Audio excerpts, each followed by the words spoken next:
Have you ever wondered how much you get paid for your streams? Well, in this video, that's exactly what you'll find out as we put 10 of the top streaming platforms head to head. Who pays the least and who gives artists the biggest payout per stream?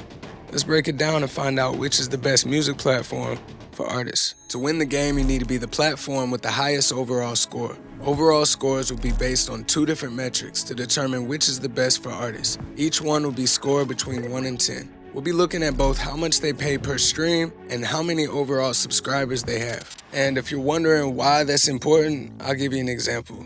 So let's say we have two different streaming platforms. You got platform A and platform B. If platform A has 1 million subscribers and they pay 50 cents per stream, while platform B, they pay $1 per stream, but they only have 100,000 subscribers. Even though platform B literally pays twice as much as platform A is going to end up paying out more money overall because they have 10 times as many music listeners, which means at least 10 times as much music is being streamed. It takes more than paying the most per stream. You also need listeners on the platform to stream the music. But let's take a look at who we got up first to fight it out. We got Apple Music going up against Amazon Music. And it was a little difficult at first to give an accurate score for each platform. So I used the average pay per stream and the average subscriber count of all the platforms to use as a comparison, kind of like a grading scale. We'll fill this chart as we go, but I'll keep the averages down at the bottom for you so we can use it as a reference.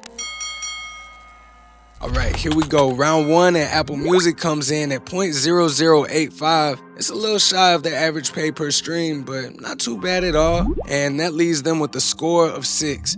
Amazon Music responds but comes up short with a 0.0045, and they leave round one with a score of 4. But everything could change at round 2 because we about to find out who has more subscribers. Both platforms drop their numbers, and Apple Music takes the win with 93 million subscribers. Amazon falls behind with 82.2 million. It's super close, but it just don't cut it for the win. So let's see what their final scores are so we can get them placed in the top 10.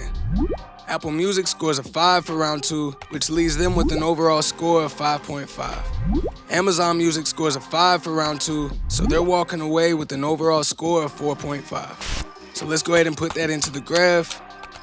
All right, we got 4 more matches to go, but before that, let's see where these first 2 platforms landed in the top 10.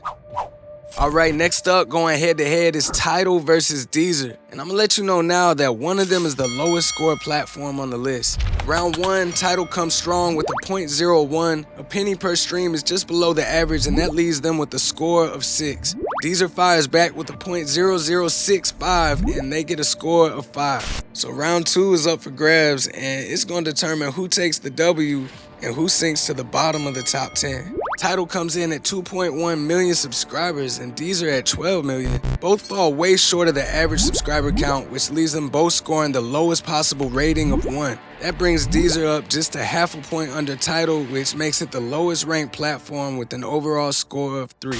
Let's go ahead and put that into the graph, and now we'll see where they landed in the top 10. And I'm honestly a bit surprised Tidal ranks so low.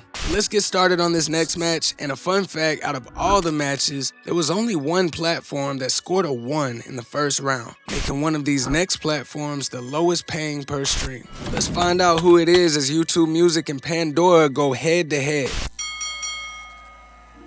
Round 1 and YouTube drops a 0.008, which means Pandora must be the platform that pays the least per stream. YouTube Music gets a 6 for round 1, and Pandora drops a number I was sure had one too many zeros in it, with a 0.0013 pay per stream. Pandora leads the first round with the lowest possible score of 1. Round 2 and both platforms drop their subscriber count. YouTube Music coming in at 100 million, with Pandora almost doubling the average subscriber count at 250 million. YouTube Music scoring a 5, and Pandora almost closed the gap, scoring an impressive 8. Unfortunately, it wasn't enough for the win, and we leave this match with YouTube Music at 5.5 to Pandora's overall rating of 4.5. Before we see them get placed in the top 10, let's go ahead and put this in the graph real quick. And we're officially past the halfway mark. With only 2 more matches to go, we're so close to seeing the #1 streaming platform for artists. Let's get these placed in the top 10, And YouTube Music sits right there with Apple Music, while Pandora takes its place with Amazon Music. We got our next match coming up between Napster and Qobuz, but how insane is it that even with paying the least amount per stream, Pandora still didn't hit the bottom of the top 10? I guess it just goes to show you how powerful having 250 million people on your platform really is. But let's kick this match off and get started with round 1. Napster comes in swinging with a .019, making it the first platform so far to exceed the average pay per stream, which gives them a score of 8 in the first round. It's time for Qobuz to respond, and they completely drop the mic on every other platform with a mind-blowing .043. And there ain't no surprise with that score. I mean, paying over 4 cents per stream makes Qobuz the only platform to receive a 10 in the first round. After nearly quadrupling the average pay per stream, all they really need is a decent subscriber count, and they could lock in their win and potentially be placed as number 1 in the top 10. Round 2 numbers drop, and both platforms somehow dropped the ball. Napster with 5 million and Qobuz with only 200,000 subscribers. They both, of course, scored a 1 for round 2, which is going to significantly hurt their overall rating. Napster takes a loss with a 4.5, and thanks to an impressive first round, Qobuz leads with a 5.5. We'll go ahead and add it to the graph real quick and see how they stack up, and now they can take their place in the top 10. All right, man, there we go. It's all gonna come down to this, because the number 1 spot is still open. So whoever wins this final match is gonna be the number 1 music platform for artists. Now it's time for a showdown between Spotify and iHeartRadio. And if you would have asked me before I started this, I never would have guessed that these platforms would be the ones in the top 2. But there can only be one winner, so let's get right to it.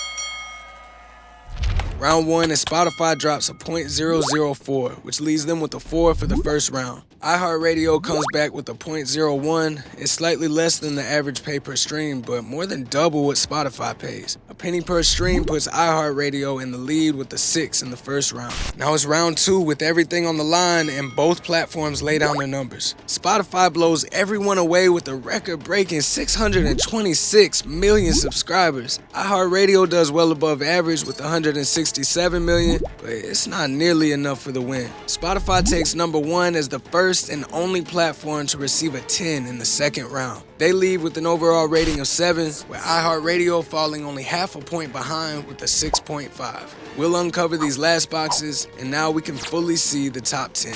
Let's go ahead and finish out our graph, because there's something I'm really excited to show you once we put it all together. All this talk about how much we get paid per stream makes it easy to miss something that's truly amazing. So let's put this away for a second and focus on this one thing: the subscribers. When I looked at all of these big numbers, I just couldn't help myself. I just had to put them together and make it even bigger. And when you add up every subscriber from every platform in the top 10, you're left with 1,337,500,000 people. A number so big, it's almost impossible to comprehend how many people that truly is. That's like every single person in the United States combined and then multiplied 4 different times. So why does it matter that there's about 1.3 billion total subscribers between these platforms? Well, there's just under 8 billion people in the world, so that means we have so much more room for growth. It's easy to get caught in our own little bubbles and just assume that everyone streams music, when the math shows that clearly we have a long way to go. And my guess is it's only gonna be up from here. But now that you know how much each platform pays, you're ready to watch this next video where I show you how cloning your song can multiply your streams.